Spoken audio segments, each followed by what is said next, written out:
좋은 날입니다. 오늘도 말씀 안에 승리하는 하루 되시기를 기도하겠습니다. 오늘 생명의 삶 본문은 잠언 20장 15절부터 30절입니다. 오늘 본문에서는 지혜를 따라 살아가며 구원받을 삶을 살아가는 모습을 도전하고 죄를 따라 살아가며 심판으로 가는 삶의 모습을 경계하는 교훈이 나옵니다. 하나님께서 이 구절들을 통해 무엇을 말씀하시는지 살펴보도록 하겠습니다. 15절부터 16절입니다. 세상에 금이 있고 진주도 많거니와 지혜로운 입술이 더욱 귀한 보배니라.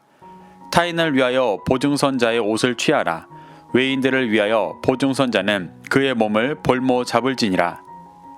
15절에서 솔로몬은 금, 진주와 지혜로운 입술을 비교하며 세상의 어떤 보화보다 지혜를 말하는 입술이 더 귀한 보배임을 말합니다. 이는 세상의 가치를 둔 자들에게 지혜를 듣고 구원을 얻는 것이 더 귀한 가치임을 말하는 것입니다. 16절에서 타인의 원어는 주르이고 외인의 원어는 노크리입니다. 이는 모두 외국인이라는 뜻도 있지만 창녀, 이방 여인이라는 뜻도 있습니다. 그래서 잠언 2장 16절에서는 이들을 음녀와 말로 호리는 이방 계집이라고 번역하고 있습니다. 이들에게 보증 섰다는 것은 제사장 나라에게 주신 기업을 죄로 유혹하는 음녀와 이방 계집에게 보증 잡히고 빼앗긴 것을 뜻합니다. 그러한 자들의 옷을 취한다는 것은 제사장 나라로서의 신분을 빼앗아 간다는 말이고 몸을 볼모 잡힌다는 것은 파멸당하게 되는 것을 말하는 것입니다. 17절부터 18절입니다. 속이고 취한 음식물은 사람에게 맛이 좋은 듯하나 후에는 그의 입에 모래가 가득하게 되리라. 경영은 의논함으로 성취하나니 지략을 베풀고 전쟁할지니라. 17절에서 속이고 취한 음식물은 하나님의 말씀이 아닌 육신을 채우기 위한 거짓된 말씀을 뜻합니다.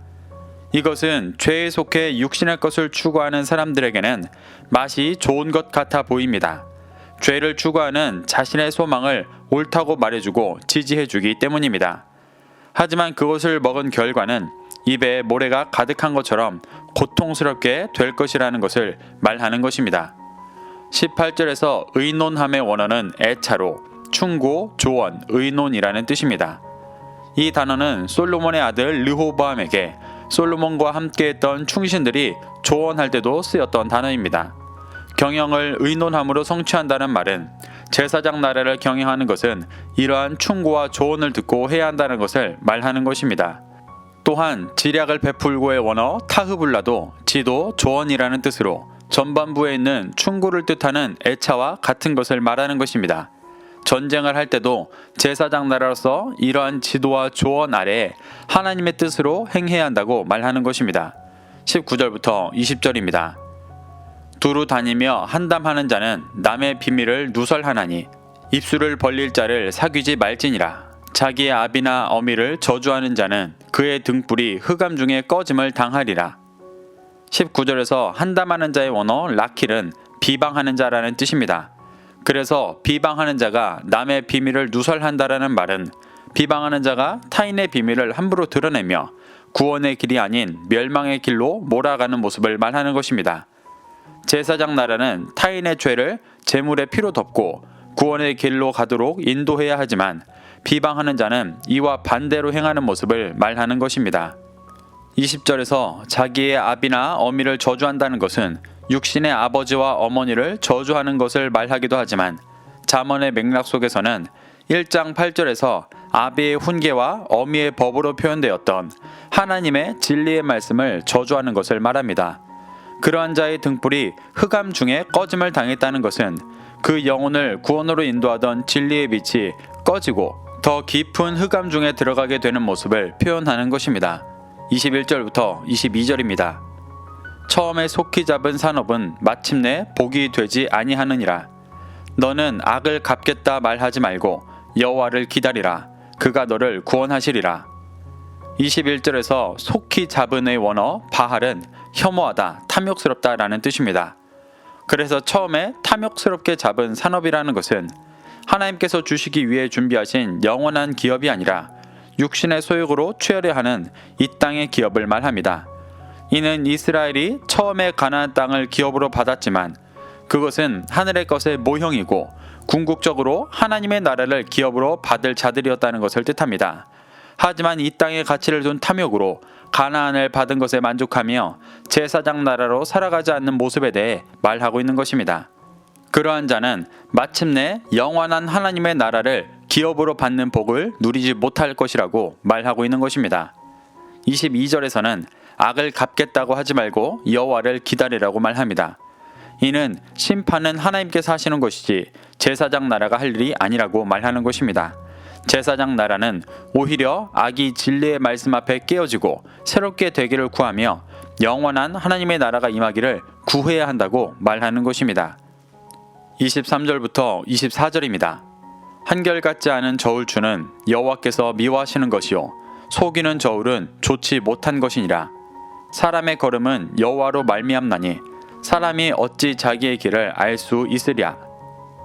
23절에서 말하는 저울은 장사에 관한 것을 설명하는 것이라기보다 재판에 관한 것을 비유로 말하는 것입니다. 한결같지 않은 저울추는 영원 불멸하시는 하나님의 말씀이 아닌 자신의 유익을 쫓는 육신의 기준으로 재판하는 모습을 말하는 것입니다.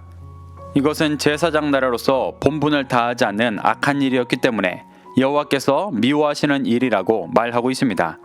속이는 저울 또한 자신의 유익에 따라 바뀌는 육신의 기준으로 재판하는 모습으로 선하지 못한 것이라고 말하는 것입니다. 24절에서 사람의 걸음은 그 사람의 인생의 방향과 목적을 표현하는 것입니다. 그것이 여호와로 말미암았다는 것은 하나님의 형상대로 만든 인간의 인생의 목적과 방향은 여호와로부터 나와 그 안에 속해 있음을 말하는 것입니다. 그렇기 때문에 사람이 자기 기준으로는 바른 삶의 방향을 알 수 없고 오직 하나님 안에 있을 때 알고 그 길을 나아갈 수 있다고 말하고 있는 것입니다. 25절부터 26절입니다. 함부로 이 물건은 거룩하다 하여 서원하고 그 후에 살피면 그것이 그 사람에게 덫이 되느니라. 지혜로운 왕은 악인들을 키질하며 타작하는 바퀴를 그들 위에 굴리느니라. 25절에서 함부로 서원하다의 원어 얄라는 생각 없이 말하다, 경솔하게 말하다라는 뜻입니다. 그래서 함부로 이 물건을 거룩하게 한다는 것은 진리의 기준으로 거룩한 것과 부정한 것을 분별해야 하지만 육신의 기준으로 경솔하게 판단하는 것을 말하는 것입니다. 이러한 자는 육신의 기준으로 살아가기 때문에 그것이 덫이 되어 심판과 멸망의 길을 가게 되는 모습을 말하는 것입니다. 26절에서 키질한다는 것은 알곡과 쭉정이를 나누는 일을 말합니다. 타작하는 바퀴를 그들 위에 굴리는 것 또한 곡식단 위에 톱날이 박혀있는 나무 바퀴를 굴려서 이삭에서 알곡을 떨어내는 일로 알곡과 쭉정이를 나누는 것을 말합니다. 지혜로운 왕은 진리의 기준으로 악인에게 알곡과 쭉정이를 나누는 일을 하여 의인을 구원하고 악인을 심판하는 일을 해야 한다고 말하는 것입니다. 27절부터 28절입니다. 사람의 영혼은 여호와의 등불이라 사람의 깊은 속을 살피느니라. 왕은 인자와 진리로 스스로 보호하고 그의 왕위도 인자함으로 말미암아 견고하니라. 27절에서 영혼의 원어 네샤마는 영혼, 생명의 호흡, 신적 영감이라는 뜻으로 창세기 2장 7절에서 생기라고도 표현되었습니다. 하나님께서 인간을 창조하실 때 불어주셨던 생명을 얻게 하는 기운을 말합니다. 솔로몬은 이것이 여호와의 등불이라고 말합니다. 우리를 진리로 비추고 인도하시는 진리의 말씀이라고 말하는 것입니다. 이것은 사람의 깊은 속을 살피며 선한 것과 악한 것을 분별하고 구원의 길로 나아가도록 비추고 있으니 이것을 믿고 쫓아 구원의 길로 나아가라고 도전하고 있는 것입니다. 28절에서 말하는 인자와 진리는 모든 죄인을 구원하시는 하나님의 자비와 변치 않는 진리의 기준을 말합니다. 제사장 나라의 왕은 이것을 가지고 있어야 그 왕위가 보호되고 영원하다고 말하는 것입니다. 또한 그 인자함이 왕위를 견고하게 한다고 반복해서 말하며 인자와 자비를 가질 것을 도전하고 있습니다. 29절부터 30절입니다. 젊은 자의 영화는 그의 힘이요 늙은 자의 아름다움은 백발이니라. 상하게 때리는 것이 악을 없이 하나니 매는 사람 속에 깊이 들어가느니라. 29절에서 젊은 자는 아직은 영적으로 완숙하지 않은 자를 말합니다. 이들에게 영광은 자신이 가지고 있는 힘입니다. 젊은 자는 그것을 의지하며 살아갑니다. 이와 대조적으로 늙은 자는 영적으로 성숙해진 자를 말합니다. 이들에게 아름다움은 백발이라고 표현하고 있습니다. 여기서 아름다움의 원어 하다르는 장식, 위엄이라는 뜻입니다.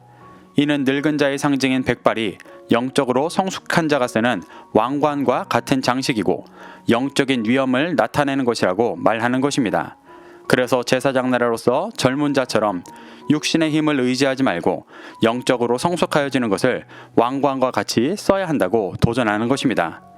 30절에서 상하게 때리는 것이 악을 없이 한다는 말은 고난과 환난 속에서 죄악된 중심을 깨닫고 깨트리는 것을 말하는 것입니다.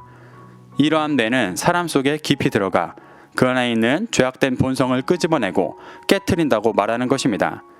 그래서 환난 속에서 불평하기보다 구원으로 인도하시는 하나님의 음성을 듣고 새롭게 될 것을 도전하는 것입니다. 이렇게 솔로몬은 지혜를 따라 살아가며 구원받을 삶의 모습을 도전하고 죄를 따라 살아가 심판으로 가는 삶의 모습을 경계하며 교훈하고 있습니다. 우리도 이 말씀으로 교훈 삼아 육신의 소욕을 따라가며 구원받았다 여기는 마음을 깨닫고 돌이켜 진정한 제사장 나라로서 진리로 선한 것과 악한 것을 분별하며 구원의 길을 쫓게 되어지기를 소망합니다. 오늘도 이 말씀을 심령에 새겨 승리하는 하루 되시기를 기도하겠습니다.